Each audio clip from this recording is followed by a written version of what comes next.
Oh, are we live? I think so. Let me check on YouTube, make sure everything's rolling good.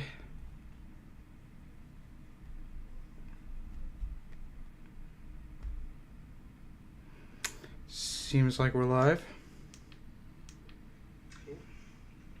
We're live? I think so. Let me check on YouTube, make sure everything's rolling good.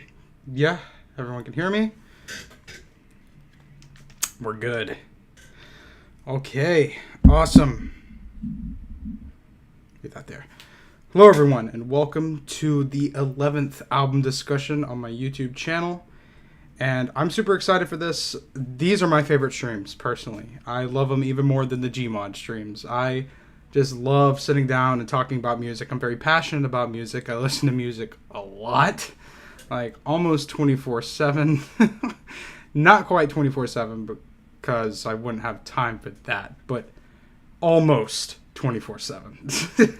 Because music is always on my mind, too. I'm just absolutely obsessed with it. So talking about music just makes me so happy. So let's hop into it. But first thing I want to do is introduce a new portion of this live stream series, and that is the song spotlight. Yeah, that's right. I'm not going to show my face for this part. It's just a section where I talk about 4 songs I think are worthy of listening to. So I know that everyone who watches these streams is not going to go out of their way to listen to the albums that I talk about that they may not know of. But if you want to just check out one song, this is what the song spotlight is for. For songs that people just want to listen to without committing to an entire album, these are the songs that I recommend you go out and listen to. Just give them a listen. Check them out. You may like them. So let's hop into the first song. Serpent Moves by Coroner. This is an amazing thrash metal track. And wow. Woo. I absolutely love this. Yeah, the riffs on this thing are awesome. I love the groove metal feel to this. Let's see what the chat is up to. Oh, Darb, I love the purple lighting. Appreciate you. I was watching the wrong one. What a dork, eh? Alright. I can't see you. Well, yeah, you're not going to be able to see me during the song talking portion. But yeah, this track is amazing. My favorite aspect of the song, though, is the guitar solo.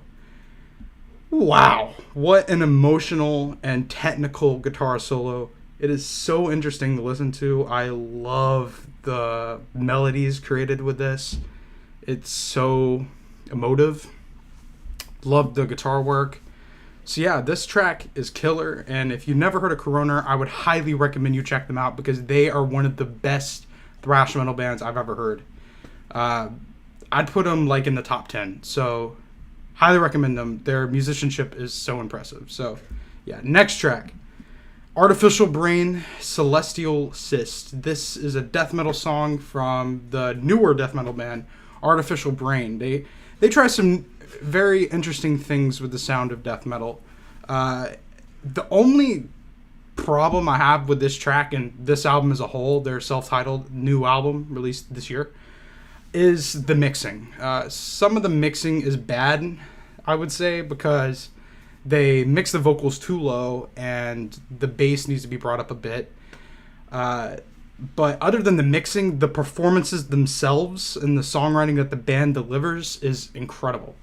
And I think it's worth it for that alone, just checking out the performance that the band delivers on this. And it's not like the production is so bad where it's unlistenable. It's just something you notice like, yeah, this mixing could be a little better, but I'm loving the song, so it's not really that bad. On first listen, it catches you off guard, but on further listens, you just get used to it and learn to push that aside. But yeah, that is a criticism of the song, is the mixing. But the performances are amazing, so check this out. Next up is Siouxsie and the Banshees, Spellbound. Ooh, this song right here is a masterpiece, I would say. If you haven't heard of Siouxsie and the Banshees, and unfortunately there are a lot of people out there who haven't, and it kind of concerns me because more people should know about this band. They are one of the most influential bands of all time in the punk scene and the post-punk scene. And post-punk, as you know, had a huge influence on alternative rock that would come in further years, and just rock coming after that period. So Siouxsie and the Banshees, I would say, are one of the most influential bands of all time, and one of the best, because they are just a power unit to me. And if you want to see Siouxsie and the Banshees at their best, this is the song to check out. The musicianship is so tight on this. You got Budgie's tribal-influenced drumming, which really drives the groove of this.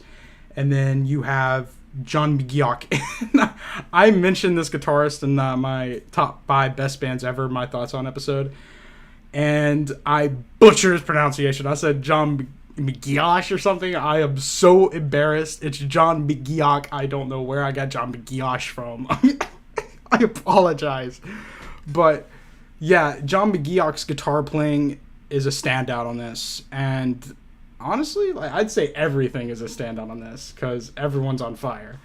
But the acoustic guitar work on this adds so much to the atmosphere of this track. It's almost intimidating in a lot of ways. Like, he makes the acoustic guitar sound like doomy, which is very interesting. With the way he strums the chords and the pace he does it at, and of course the chords he uses. And also, I love Steven Severin's bass playing. He has a very cool style of sliding his fingers down and really letting all those notes that he's sliding down take the time to ring out. It sounds very cool to me. And of course, Siouxsie's vocals, one of the greatest vocalists in rock music. Her voice is iconic, and of course her stage presence is out of this world too, which isn't really related to this track. But it's just something I wanted to throw out there because, you can't really see this the stage presence on this. But yes.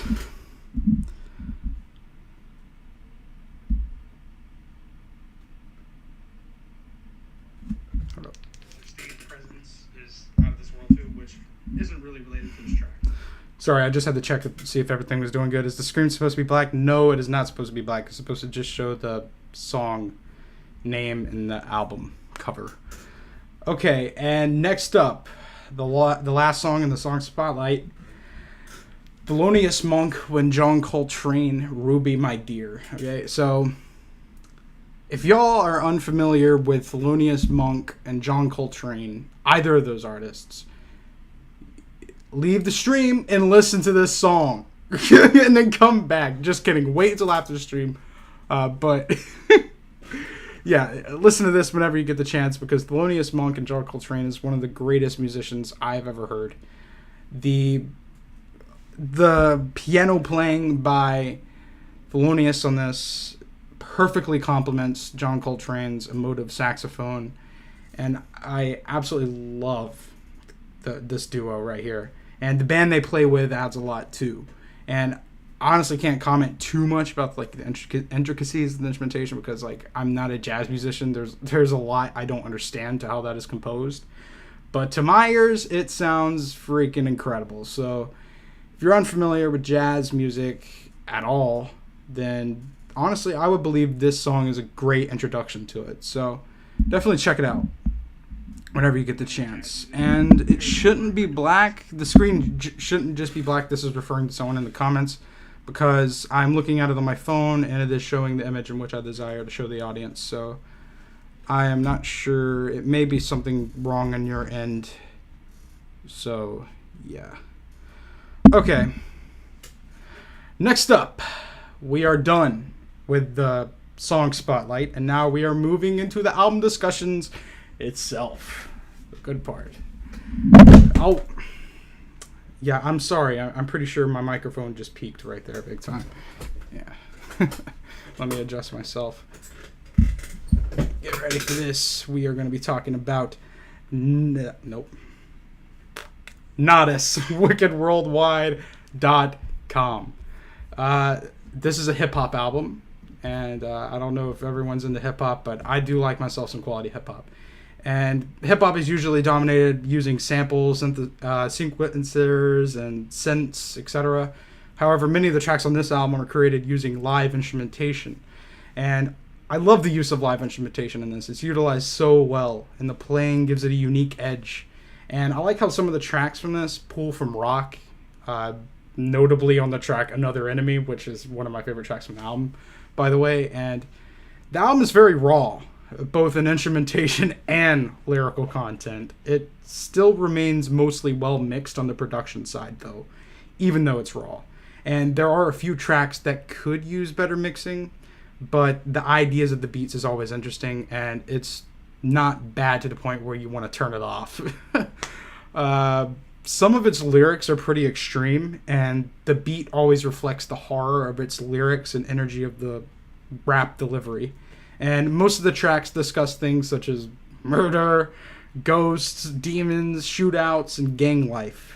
And there is also tracks that offer levity from these dark themes, such as Oriental Spas, which talks about sex in a hot tub. It's kind of a funny track, but it still has bars which reflect the dark characters that the rappers are portraying in this.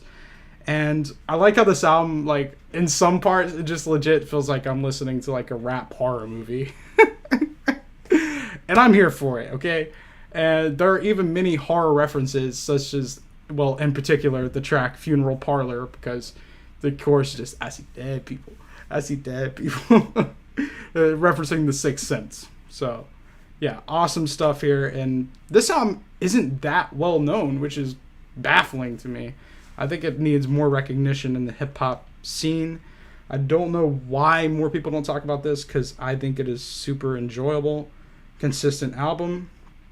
And I'm glad everyone in the chat seems to be enjoying the purple glow. I like that. So I'll be sure to keep using this purple color palette for all the future album discussion streams. I try to have like different colors for each different series I do for my live streams. So yeah, Natas, Wicked Worldwide, awesome album. My favorite tracks from this are Metropolis, Telly Savales, and Another Enemy. So yeah. Let's move on to Johnny Cash. Yeah, that's right. We just went from hip-hop to Johnny Cash. I don't even know why I point that out, because that is something you should probably just expect at this point from these album discussion streams. I'm going to be switching genres all the time. So, yeah. This is a country classic, no doubt about it. And it features some of Johnny Cash's most memorable songwriting, hands down. I just cannot get over Cash's baritone, emotive, and silky smooth vocal delivery. It's timeless. Like, this album will never get old. I don't think it'll ever not stand the test of time. So, yeah. And a lot of that is due to Johnny Cash's vocals. It's just incredible. And there's many catchy songs that get your feet tapping, get you moving. And it includes straightforward lyrics that tell a story and narrative. And the stories all have a different theme and message, which keeps it captivating. And this album also includes one of the greatest songs of all time, Folsom Prison Blues. I am a massive fan of this track right here. I listen to it a lot. It's a morbid tale taken from the perspective of a man about to be hanged at the gallows pole due to his enjoyment for killing. Yeah, it's pretty dark, and especially for the time in the country scene, it intrigued a lot of people, and the lyrics of the song still hold up, and it's very intriguing and makes for one of the most powerful country songs, I think.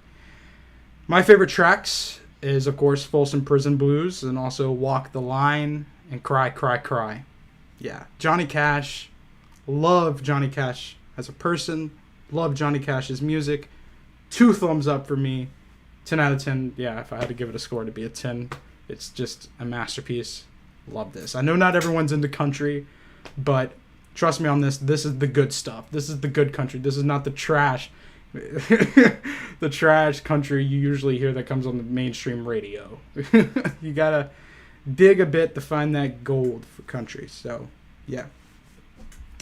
Next up, that's right, we are going back to hip-hop with Enter the 36 Chambers by the Wu-Tang Clan. Now, I gotta point this out. I saw the Wu-Tang Clan live. Not exactly every single member of the Wu-Tang Clan. But I saw Raekwon, I saw GZA, and I saw Ghostface Killah. And wow, it was an incredible performance. It was one of the greatest days of my life. I could say that about every concert experience I've had because I always have such a blast at those. But yeah, back to the album. This album is uncompromising, brutal, and in your face. This is one of the rawest hip-hop albums ever. And even though it's raw, it's still well mixed. And many tracks paint vivid pictures of a violent lifestyle and also touches upon serious issues, many serious issues. There's so many sick metaphors, there's great imagery, references, rhymes, and themes scattered all throughout this thing. It's so dense and so dynamic. And every rapper's flow on this album is amazing and is some of the best flows I've ever heard from a rapper. Super creative stuff. The cadence is amazing on the delivery. And I love the samurai film samples from this. You could tell they're really big fans of the samurai film genre, and I'm with them there. Samurai films are awesome. And it helps build an atmosphere for the album. And, you know, a lot of the tracks feature, you know, violent themes. So it fits very well, and it adds a lot to the album's feel. And it gives it personality. I love this one. Yeah. Enter the 36 Chambers, in my opinion, is a classic and a must listen for people who are into hip-hop. If you claim that you are a rap band and you have not heard this album, listen to it immediately, okay? This is one of the greatest there is that hip-hop has to offer. So, yeah. Favorite tracks. Bring the Ruckus, C.R.E.A.M, and Shame on a... I cannot say that word. Okay, next up, we got another hip-hop album. ATLiens by OutKast. OutKast is one of my favorite hip-hop groups. They are so consistent, and their discography, they don't really have much duds going on. Like, they've got so many classics under their belt, and if I had to choose their best album, it would be this one, ATLiens. Because to me, it is the most consistent thematically and instrumentally. And the performances on this are, of course, incredible. It's OutKast. The energy is always going to be there with their vocal performances. And the rapping is so impressive by this, like, holy moly. I mean, I love them both. But Andre 3000 has to be one of my favorite rappers. Like, every time he comes on, he just puts such a big smile on my face. I love this guy. And Big Boy 2, obviously. I love OutKast. And what would I say my favorite tracks on this one are? ATLiens, Elevators, and Babylon. Those are my 3 favorite tracks. Sorry to elaborate on this one as much. I didn't have many notes on this, so I wasn't able to elaborate too much on this. But for the next one, I will be more elaborative. All right. But I will say, if you're into hip-hop and you haven't heard this one, get on it. All right, next up, we're going to death metal. And this is Morbid Angel, Blessed Are the Sick. I'm not sure if I've talked about my favorite Morbid Angel album, and that is Altars of Madness. What an uncompromising masterpiece of death metal brutality. It is incredible. And this album pretty much takes that sound that they established on their first album and expands upon it with more dynamic songwriting. There's slower sections that get very doomy and groovy and very foreboding. And even though it's not fast, it shows that you don't have to be fast to be brutal. You can just write really good riffs, and that's how you get it done, and just have the band work as a unit together to create the best dark atmosphere that they can.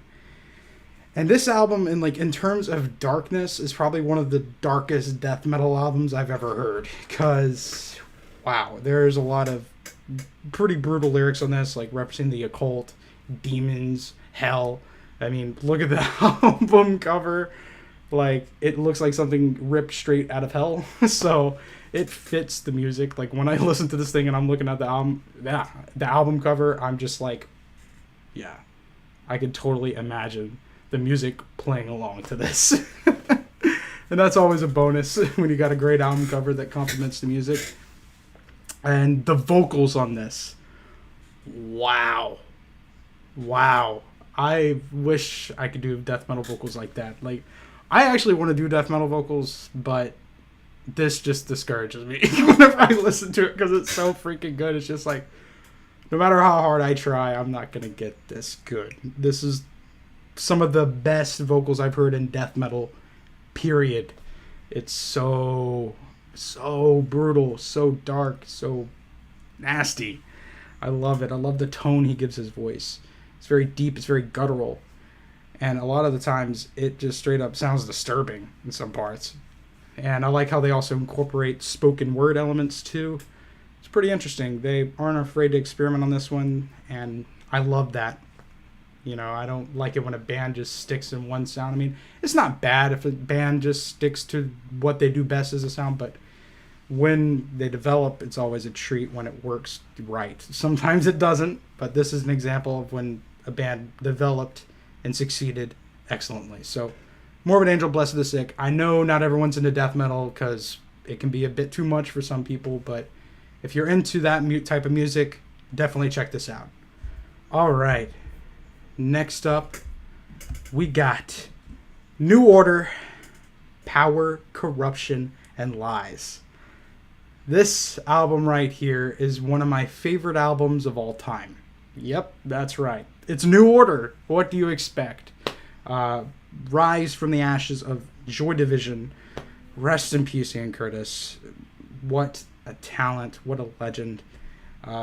And while I do prefer Joy Division more generally because their lyrics are more interesting, New Order instrumentally does not disappoint at all. And they are still just as strong as they were in Joy Division, but they just try new things, new techniques. They incorporate synths and different melodies and songwriting techniques, and they succeed massively.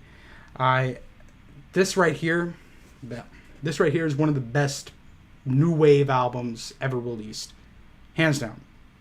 There's a great mixture of synthesizers and rock instrumentation done so well. There's some songs on this that are just straight up pop, like you got 586, which is more like a straightforward pop tune with just synthesizers, but you always got Peter Hook's bass in there, adding that electric bass to the song, which is one of my favorite aspects of New Order, is Peter Hook's bass, which is why it didn't make any sense when he left the band. I know they had a dispute, but it's just like, New Order is not going to be the same without Peter Hook because his bass lines are one of the most standout things on there. Come on. Let's see the chat. We got Alberto saying, yo, what's up? What's up, Alberto? Welcome to the live stream. I'm glad to see you here. Let's see here. We got 4 people up in here. Nice. Okay, so some people do criticize the vocals on this, and yes, I do get it. Bernard Sumner is not like the most technically proficient vocalist in the world, but he does have a charm to his voice. Yes, I said that same thing about Bob Dylan, but I'm going to say it here. I'm going to defend Bernard Sumner's voice. He has a charm to his voice, okay? And I've heard no one else sing like him. And while he's not the best on the albums, he sounds great every single time. You know, sometimes if you watch him live, he'll screw up. But he does great here, okay? This is a classic, for sure. Backlight reveal. I'm sorry. You get that random flash. That's just the backlight. And sometimes it gets revealed. So, yeah. My favorite tracks on this album is Your Silent Face, which my mom already pointed out in the chat. Absolute fave. That is also my favorite on this album if I had to choose one. And you also have Age of Consent and Ultraviolence. Excellent stuff. Super consistent. Amazing album. Highly recommend it. So, yeah. Next up, we're going back to hip-hop. We are going to Kanye West, Graduation. Now, regardless of what you think of Kanye West as a person, I mean, personally, I think he's a bit of an asshole. But I set that aside when I listen to his music because as an artist, he is very, very proficient. especially on this album, Graduation. I would say my favorite album by Kanye West would be Late Registration. But this one right here holds a special place in my heart because I started listening to this when I first got into hip-hop, and it always blew me away, and I still love going back to it and listening to it, jamming this out, because there's so many great tracks on this thing. And yeah, Kanye West's production skills are something to behold. He really does something new, something creative, something innovative with the samples he pulls from. He really knows how to flip a sample, for sure. And his rapping ability, while not the best in the world, is technically very skilled. And he does a great job on this thing. And I like the guest performances on this too. Yes, even Chris Martin. Coldplay haters, back off. Coldplay has some decent songs, okay? And Chris Martin is a good vocalist. And he does good on the song he's on in this album, okay? And I gotta say, I'm not the biggest fan of the track Drunk and Hot Girls. Even though it samples a Can song, I absolutely love Can. The way it is sampled is just kind of bad because the chorus, Drunk and Hot Girls, it just kind of sounds silly to me. I don't know why. But yeah. Kanye West Graduation. I know not everyone is big into Kanye because some people have prejudices and some people have like criticisms of him as a person. I totally understand that. I mean, I'm not the biggest fan of him as a person either, but I don't really know him in real life. But I've seen the things he has done, and he's done a lot of asshole things, I will say. Okay. But I usually separate the art from the artist, and the art that Kanye delivers on this is thumbs up, 2 thumbs up, in fact. Incredible stuff. And there's a reason why Kanye West is so celebrated, and that is because he is a very talented producer. All right. Next up, we got the Sugar Cubes. Life's Too Good.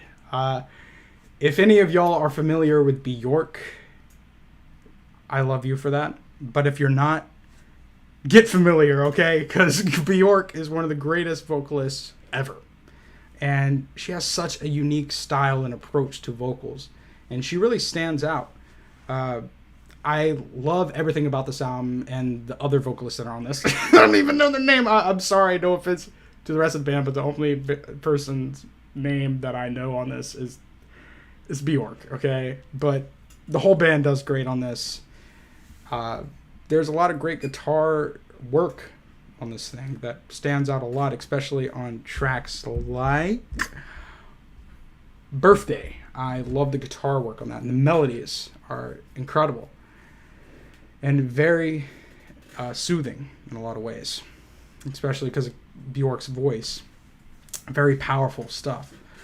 And I would have to say my favorite tracks on this thing right here is Motor Crash, Fucking in Rhythm and Sorrow, and Birthday. Yeah, sorry I had to drop like a very hard F-bomb right there, but that's just the name of the track, so don't get too mad, okay?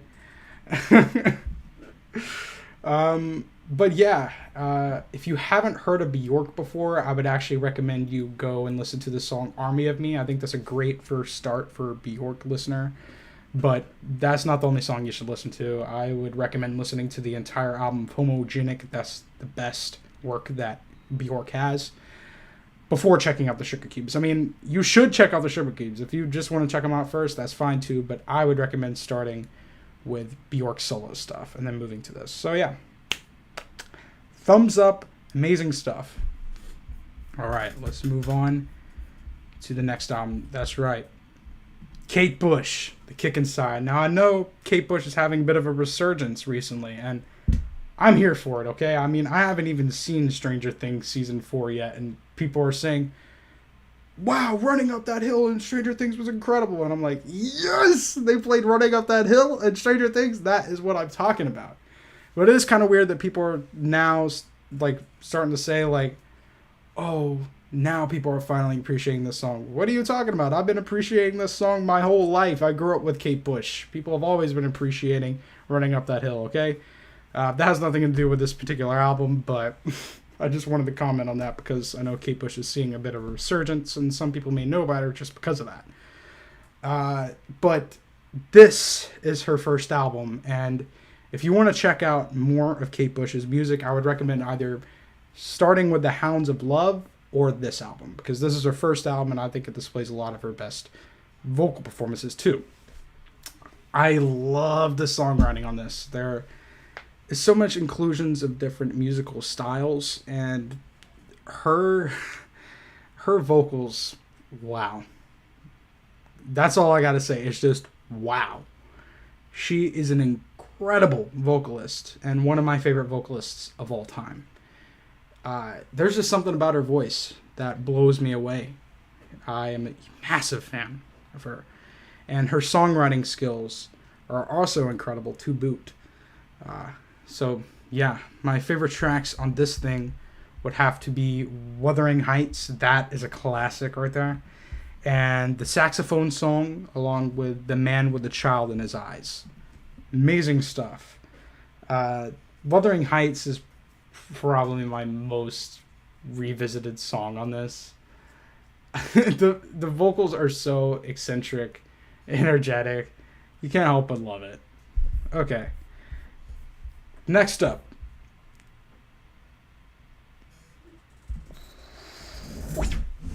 Back to metal. We've got Celtic Frost, Into the Pandemonium. This is one of the most unique metal albums I've ever heard, honestly. Because it incorporates elements of post-punk and gothic rock. And y'all know I am a huge sucker for post-punk and gothic rock. And they incorporate it pretty well in this. Some people don't like the vocals because they say it sounds whiny or whatever. But honestly, I think it does reflect a lot of gothic rock bands. And I don't think it sounds too whiny. It sounds goth to me. I guess if you think all goth music is whiny, then sure. What? My backlight went out, but it's not a big deal because it isn't too noticeable. I hope not. But anyways, yes, I think this is really unique. I love how Celtic Frost evolved their sound on this. On their first album, their first album, To Megathorian, which is one of my favorite metal albums of all time, by the way, but I've already talked about it before in a previous stream, so I don't really feel the need to talk about it again instead of talk about the second album. But on their first album, they were already experimenting around with incorporating new song structures to thrash metal sound, and it's kind of hard to categorize Celtic Frost in a lot of ways. A lot of people call them thrash metal, but some people argue that they're not. Who knows what they are? They're Celtic Frost, and they're incredible. They're one of a kind metal band, and they're one of my favorites out there in metal. For sure. My favorite tracks from this is I Won't Dance. I love that. I love the incorporation of the woman singing on this. She adds a whole new depth to it. And her coupled with... what's the singer's name? I forgot the singer's name. But coupled with the singer's vocals, the very harsh vocals, is actually a really good mix. They make it work well. So, yeah, excellent. Celtic Frost, Into the Pandemonium. If you were not huge into metal, I'm not sure if this would be the greatest place to start. I will say, because it is a bit experimental and may throw some people off. But honestly, if you're into gothic rock and post-punk and you try to listen to metal and you can't get into it, then I think this album right here will be an excellent place to go to. So yeah, definitely check this out if it sounds interesting to you. May not be, but to me it is a masterpiece. So yeah, Into the Pandemonium. Next up, we have Otis Redding. Otis Redding Sings Soul. Otis Redding is freaking incredible. His vocals, man. His vocals. I mean, it's pretty obvious that this dude is an incredibly gifted singer right from the first note that he sings. Because he just puts so much emotion into his voice, and his inflection, his tone is something to be admired. And he does so many great interpretations of classic songs. He brings new things to the table of those songs too. So it isn't just a copy. He puts his own style to it, which is good. I don't really like it when songs are covered and they don't really bring anything new, because if you're just trying to sound like the original song, what's the point? Unless you're doing like a YouTube cover or something. But if you're like actually releasing a cover, I would say bring something new to the table, okay? But yeah, Otis Blue definitely brings something new to the table with these. So great stuff. Thumbs up for me. Otis Blue, Otis Redding sings soul. Huge soul fan. I love soul music because they have some of my favorite singers to offer in that genre. So, yeah. Next up, we're going back to metal again with Judas Priest, Sad Wings of Destiny. I'm pretty sure that most people in here know about Judas Priest, even if you're not into metal, because they're one of the most iconic bands in metal. They were very early in the metal scene and one of the most influential bands, right next to Black Sabbath. I'd say they're like, if you had to rank by influence, Judas Priest probably number 2. Number 1 is obviously Black Sabbath, because they were the ones that started it all in the late 1960s. So, yes, Judas Priest, Sad Wings of Destiny is, in my opinion, their greatest work, because I think their songwriting structures are the most interesting here. Later on, they kind of went a little bit more pop and more simplistic with how they composed their music, but here they were actually pretty complex and pretty dynamic. There's some cool riff structures on this that are very interesting to listen to. And wow, the vocals is powerful and so good. You could just feel his voice booming. It's something else, really. It's like next level vocals, I would say, on this. Next level vocals. That's the best way I can put it. The guitar work is also amazing, although I feel like the production could be a little bit better. I will say the production is a little bit dated. But it's not enough to bring this album down from legendary status, okay? So yeah, Sad Wings of Destiny is amazing stuff. And then, last but not least, we have Slayer, Rain, and Blood. You know I had to do that. It's Slayer. Slayer! So, yeah, Rain and Blood, it's not my favorite Slayer album. My favorite Slayer album is actually Seasons in the Abyss, but I'm pretty sure I talked about that album before. So I wanted to talk about my second favorite Slayer album, which is Rain and Blood. I know some people get offended by this band, but look, it's just music. Don't get too worked up about it, okay? Because the performances on this and the songwriting showcased by this band is incredible. The guitar work is fast and well written too. It's not just fast for the sake of fast. They actually have very good groove and chemistry with the rest of the band. And I love the riffs. Just iconic riffs on this, no doubt. Just iconic riff after iconic riff after iconic riff. Littered all throughout this. And, of course, the vocals are so extreme, so dark.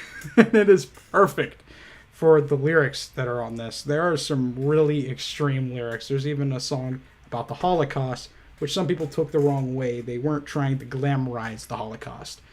They were just trying to portray how disgusting and how extreme and evil it was. That's what this album is. It succeeds 10,000-fold. It's incredible stuff, and I highly recommend it to any metal head. So yeah, I think that ends the live stream, my friends. I hope everyone enjoyed me ramble on about music, but I have to end it. That's all my albums I got. So hope you have a great rest of your night. And what